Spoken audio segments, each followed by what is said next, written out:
AP CM Chandrababu మంత్రి లోకేష్ కు ముద్రగడ పద్మనాభం లేఖ రాశారు.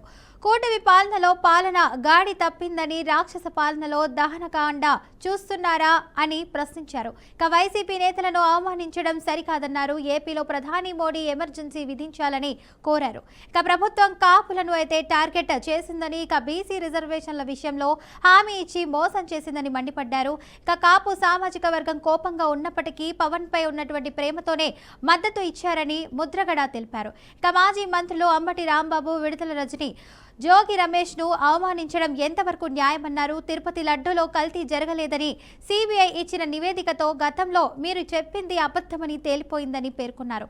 దానిని కప్పిపుచ్చుకోవడానికి మీరు పడుతున్నటువంటి పాటలు అంతా ఇంత కాదని, మీరు చెప్పిన అబద్ధానికి టీడీపీనే ఎంతో నష్టపోయిందని విమర్శించారు.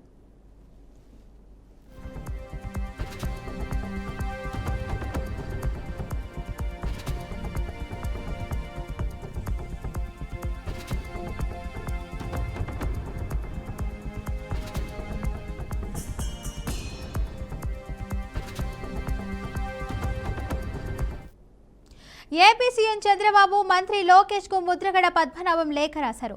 కూటమి పాలనలో పాలన గాడి తప్పిందని, రాక్షస పాలనలో దహనకాండ చూస్తున్నారా అని ప్రశ్నించారు.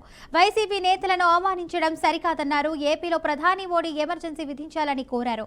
ప్రభుత్వం కాపులను టార్గెట్ చేసిందని, బీసీ రిజర్వేషన్ల విషయంలో హామీ ఇచ్చి మోసం చేసిందని మండిపడ్డారు. కాపు సామాజిక వర్గం కోపంగా ఉన్నప్పటికీ పవన్ పై ఉన్నటువంటి ప్రేమతోనే మద్దతు ఇచ్చారని ముద్రగడ తెలిపారు.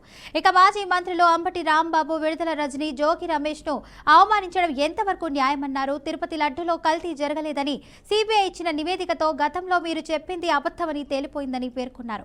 దానిని కప్పిపుచ్చుకోవడానికి మీరు పడుతున్నటువంటి పాటలు అంత ఇంత కాదని, మీరు చెప్పిన అబద్ధానికి టీడీపీనే ఎంతో నష్టపోయిందని విమర్శించారు.